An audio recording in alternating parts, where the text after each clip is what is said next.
जो बहुत गुनगुने गुनगुने चलते हैं, बहुत ज़्यादा दिमाग का इस्तेमाल करते हैं, हर समय किसी न किसी उधड़-बुन में रहते हैं और वो सोचते हैं कि हम बहुत सियाने हैं या हम बहुत तेज़ हैं, हम बहुत स्मार्ट हैं, हम बहुत बुद्धिमान हैं।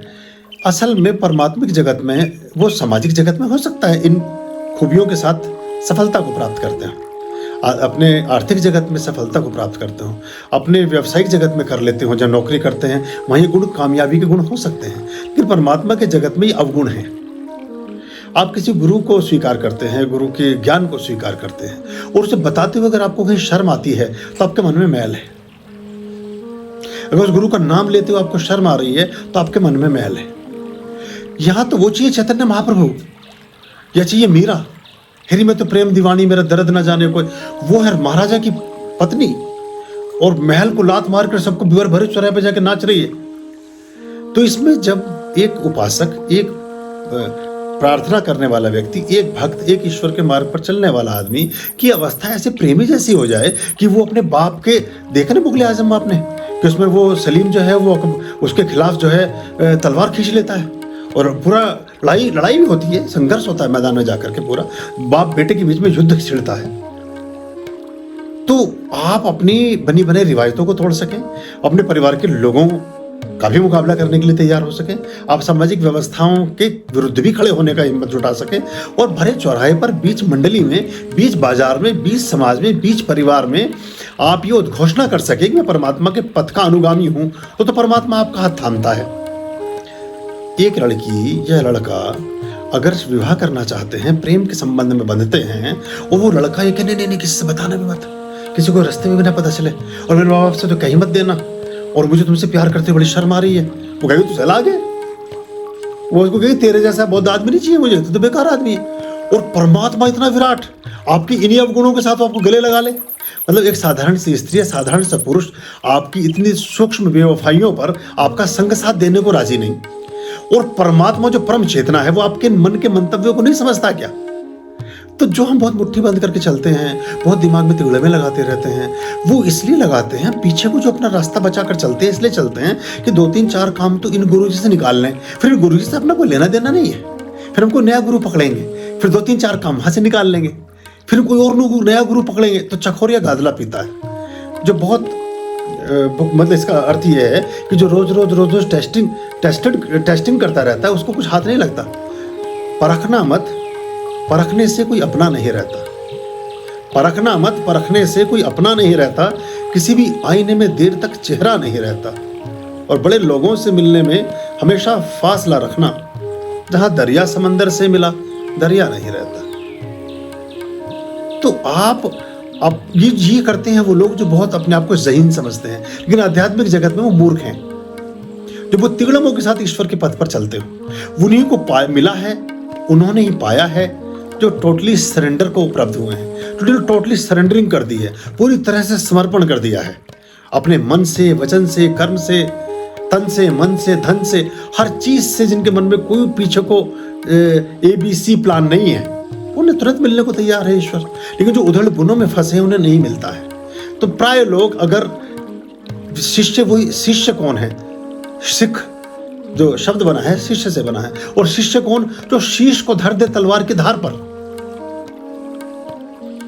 मैंने पिछले दिनों बताया था वो गुरु गोविंद सिंह जी का जो पंच प्यारों की कहानी थी। 2000-5000 लोग बैठे हैं, एक ऐसी घड़ी आती है, गुरु गोविंद सिंह चुनते हैं कि इनमें से कौन आदमी ऐसा है जो मेरे लिए वफादार हो सकता है, मेरे लिए अच्छा हो सकता है। तो उनमें से कहते हैं कौन ऐसा है जो अपने जीवन का बलिदान देने को तत्पर हो, कौन अपने जीवन की आहुति दे सकता है धर्म के नाम पर, परमात्मा के नाम पर, गुरु के नाम पर। तो एक आदमी हाथ खड़ा करता है कि जी मैं, आ जाओ। मयान में से तलवार निकालते हैं, उसे मंच के पीछे ले जाते हैं, वहाँ से एक चीख की आवाज़ आती है और खून में रक्त रंजित तलवार लेकर के मंच पर फिर उपस्थित होते हैं। बोले वो तो प्यारा हो गया ईश्वर के धर्म के मार्ग पर, अब कौन है दूसरा? वो लोग घबराए कि भाई ये तो जान ले रहे हैं। उन्होंने कहा भी ये तो जो शीश कटा दे, जो शीश रख दे धार पर, जो सर रख दे धार पर वो सरदार, जो शीश नवा दे गुरु के चरणों में वो शिष्य। तो दूसरे ने फिर हाथ उठाया जिम्मे, फिर पीछे ले गए, फिर वो कहानी दोहराई गई वैसी, फिर तलवार में से खून टपकता हुआ फिर बाहर लेकर आए, बोले और कोई। ऐसे करके 5 जने खड़े होते हैं और 5 के 5 जनों को नेपथ्य में पर्दे के पीछे ले जाते हैं और फिर उनसे पूछते हैं कि ये 5 प्यारे हो गए, अभी 5 लोगों ने धर्म के नाम पर अपना बलिदान किया, अब इनका कुछ पास्ट नहीं बचा, इनका कुछ भूत नहीं है, ना इनका कुछ वर्तमान है, इनका भविष्य है। सब लोग सोचते हैं 5 लोगों को उन्होंने मार दिया, जबकि पीछे ले जाकर के बकरे की बलि दी और फिर 5 के 5 को पगड़ी बांध करके और कृपाण दे करके पंचकाकार उनको मंच पर सुशोभित किया। उनको कहा गया मेरे दाएं बाएं हैं, अब यही मेरे सर्वोच्च शिष्य होंगे जिन्होंने अपने जीवन में सोच, वरना तो हर आदमी था वहाँ 2500 4000 आदमी बैठा हुआ था, 5 लोग उठे उनमें से। तो वो पंच प्यारे, तो वो जो चीज़ है ना, वो कभी कभी ये जो टेस्टिंग्स हैं, बहुत सामान्य टेस्टिंग्स, इनमें ही लोग खरे नहीं उतरते, इनमें लोग चल नहीं पाते। और देखिए एक सीधी बात मैं कहूँ कि चलो इतना निरक्षर विवेक तो हर व्यक्ति के दिमाग में है, इतनी कैलकुलेशन तो हर बंदा आप कर ही सकता है। हमारी सारी प्रेयर्स में, हमारी सारी बातों में, हमारे सारे प्रवचनों में, हमारी सारी देशनाओं में, हमारी सारी बातों में और सारी शिक्षाओं में कौन सी बात ऐसी है जो आपको आपके सामाजिक, आर्थिक, नैतिक, धार्मिक, पारिवारिक, सांस्कारिक जिस जीवन से पृथक करती हो, उस जीवन को खराब करती हो। कोई किसी प्रकार के ऐसे नशे की प्रवृत्ति को हम प्रोत्साहित करते हो जिससे जीवन खराब होता हो, किसी ऐसी सामाजिक मूल्य की प्रतिष्ठा करते हो जिससे आपकी व्यवहारिक जीवन खराब होता हो, किसी ऐसी आर्थिक व्यवस्था की बात आपको कहते हो कि जुआ खेलना शुरू करो जिससे आपकी आर्थिक स्थिति खराब होती हो। कोई भी एक भी बात ऐसी नहीं जो आपके जीवन के उत्थान में बाधक बनती हो। फिर आपको किस बात की शर्म है, फिर आपको किस बात की शंका है? ये जो आपकी शंका और शर्म से भरा मन है, यही कामों में अड़चने पैदा करता है, इससे काम बनते नहीं। जिनके बने हैं वो बच्चों की तरह जाकर के सीधे खड़े हो गए। एक छोटा बच्चा है, उसे जब उसका बाप आकाश में उछालता है तो ठाके लगाता है, उसे इस बात की परवाह ही नहीं है कि मैं नीचे गिर के मर जाऊंगा, और अगर बाप हाथ आगे ना बढ़ाए तो नीचे गिर के मर भी सकता है, पर उसके पास दिमाग नहीं है, कंडीशनिंग नहीं है। जो समाज में हमारी कंडीशनिंग हो जाती है, वो मुस्कुराता है, तो जब हवा में उछलता है तो वो हंसता है, किलकारियां भरता है और उसे इस बात का भय ही नहीं। तो परमात्मा जब बहुत सारी परेशानियों में हमें हवा में उछालता है, हम कभी किलकारी नहीं मारते, हम हंसते नहीं, हम अपने सिर भारी कर लेते हैं, हम अपने चेहरे भारी कर लेते हैं, हम डरने लगते हैं कि हम मर जाएंगे, हम गिर जाएंगे। हमें इस बात का भरोसा ही नहीं है कि नीचे कोई 2 हाथ हैं जो हमें संभाल लेंगे, जो हाथ हमारे गुरु के हैं या हमारे परमात्मा के हैं या किसी के, हमें इसका भरोसा ही नहीं है एक्चुअली। और अगर बच्चे की भी दिमाग में कंडीशनिंग हो जाए तो उसकी सारी प्रसन्नता समाप्त हो जाएगी। बच्चा जितनी ग्रोथ लेता है अपने जीवन में, इतने जीवन में कभी ले नहीं पाते। बच्चा ना भविष्य में जीता है, ना भूत में जीता है, वो वर्तमान में जीता है, इसलिए प्रसन्न रहता है हमेशा। हम हमेशा या तो भूत में जिएंगे या भविष्य में जिएंगे। तो बहुत सारी ऊर्जाओं जो हमसे कनेक्ट नहीं हो पाती, बहुत सारी प्रार्थनाओं के फल जो हमें मिल नहीं पाते, वो इसलिए नहीं मिलते कि हमारी कंडीशनिंग, हमारे दिमाग की जो खुरपैच है, ये हमें खराब करती है।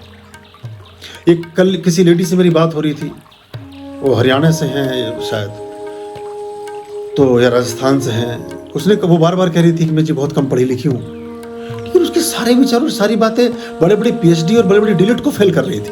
उसने कहा जी मैंने तो आपका सूत्र पकड़ लिया, और मुझे 40-50 साल में जो नहीं हुआ, मेरे सारे जीवन में सब कुछ होने लगा। मतलब 2-3 महीने में मेरे जीवन उलट पलट हो गया एकदम।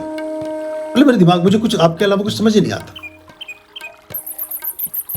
जो आपने बोला मैं उसी को कर रही हूँ, वो आएगी अभी 8 तारीख वाले प्रोग्राम में आएगी। तो ये प्राप्ति उन्हीं को है जिनके पास ज्यादा देर फोर नहीं है, ज्यादा दिमागों में ज्यादा उधेड़बुन नहीं। वरना तो ये तो आप तो धंधा करने चले ना, फिर तो बिजनेस करना चाहिए। अगर ये मैं सीधा संबंध इसका आपके प्रेम प्रसंग से जोड़ता हूँ। सभी ने कभी न कभी छोड़ा, थोड़ा बहुत कम ज्यादा किसी न किसी रूप में प्रेम किया ही है। रामानुजन पहुंचता है गुरु के पास, तो वो कहता है कि मुझे परमात्मा को पाना है। तो कहते परमात्मा ठीक, मैं तो इसी के लिए बैठा हूँ, इसी की विधि बताता हूँ, सब कुछ ठीक है, लेकिन तुम कभी किसी को थोड़ा बहुत कभी को प्रेम किया है तुमने? बोले नहीं, मैं तो ईश्वर को खोजने निकला हूँ। गणितज्ञ का दिमाग है तो उस तरह से बात कर रहा है। तो कहते नहीं वो ठीक है, ईश्वर भी मिलेगा, ईश्वर की भी खोज हो जाएगी, लेकिन थोड़ा बहुत प्यार मोहब्बत, कभी किसी से प्रेम, किसी से जुड़ाव कभी हुआ? बोला बार बार प्रेम प्रेम प्रेम प्रेम गा रहे हैं, मैं ईश्वर की बात कर रहा हूँ, मैं परमात्मा को खोजने निकला हूँ। बोले सुन मेरी बात, अगर एक भी क्षण कभी जीवन में प्रेम नहीं किया तो बाहर निकल जा, ईश्वर तुझे कभी प्राप्त ना हो सकेगा। अगर कभी किसी से प्रेम किया हो तो उसको इतना बढ़ाया जा सकता है कि वो विराट होकर परमात्मा में परिवर्तित हो जाए, लेकिन किया ही नहीं तो तेरे पास बीज ही नहीं है। नमस्ते। तो हम अपनी अपनी राग अलाप रहे, अपना राग अलाप रहे, हम उससे कुछ और बात कर रहे हैं।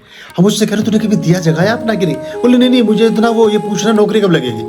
हम कह रहे तूने कभी कोई क्रिया करी, कोई किसी प्रकार का उपाय किया, कहीं कोई सूर्य को अर्घ दिया? बोले नहीं सूर्य का अर्घ तो बाद में दे लूंगा, पहले ये पूछना भाई लॉटरी कब निकलेगी। हम उससे कह रहे भाई तुम जरा से ये बताओ कभी कोई परमार्थ के काम में किया हो, कोई दान पुण्य किया हो, कोई और अच्छी बात कभी की हो, तो उससे जो पुण्य का कृत्य है उसको बढ़ाकर आपके परिणामों में परिवर्तित किया जा सकता है। वो अगर नहीं मुझे ये बताओ कि मेरे घर में सुख शांति कैसे होगी। हम उससे कह रहे हैं कि तुमने कभी कपूर का दिया जगाया हो, कैम्फर लैम्प घर में जगा लो तो उससे कुछ चीज ठीक हो जाएगी। बोले नहीं पहले घर में कोई राशन भर जाए, सामान आ जाए, पैसा आ जाए, तब कपूर का दिया जाए। ये कुछ ना हो सकेगा। प्राथमिक शर्तों पे हम पूरा नहीं उतरते। जैसे मैंने बताया किसी से आप जब थोड़ा बहुत प्रेम करते हैं तो उसमें अगर वो प्रेमी इस तरह के गुणों का है जिसमें आप रोज मक्कारी नजर आ रही है, रोज बेवफाई नजर आ रही है, रोज चालाकी नजर आ रही है, और रोज लग रहा है कि कल के बाद ये आदमी तेरा साथ छोड़ के भाग जाएगा, उसके साथ कोई चलेगी या चलेगा ना, चलेगी ना चलेगा, फिर वो डिप्रेशन का शिकार हो जाते हैं, फिर लोग जो है उनके ब्रेकअप हो जाते हैं। उसका प्राथमिक बिंदु ये है कि प्रेम नहीं करते, वो व्यापार वो दिमाग करते हैं, वो अपनी मैकेनिज्म लगाते हैं दिमाग का। मैं यूं करूंगी तो ये यूं करेगा, तो ये यूं होगा, तो वो होगा, और वो के बाद जो होगा, और जो के बाद सो होगा, और सो के बाद खो होगा, तो काम खत्म, तो कुछ नहीं होगा।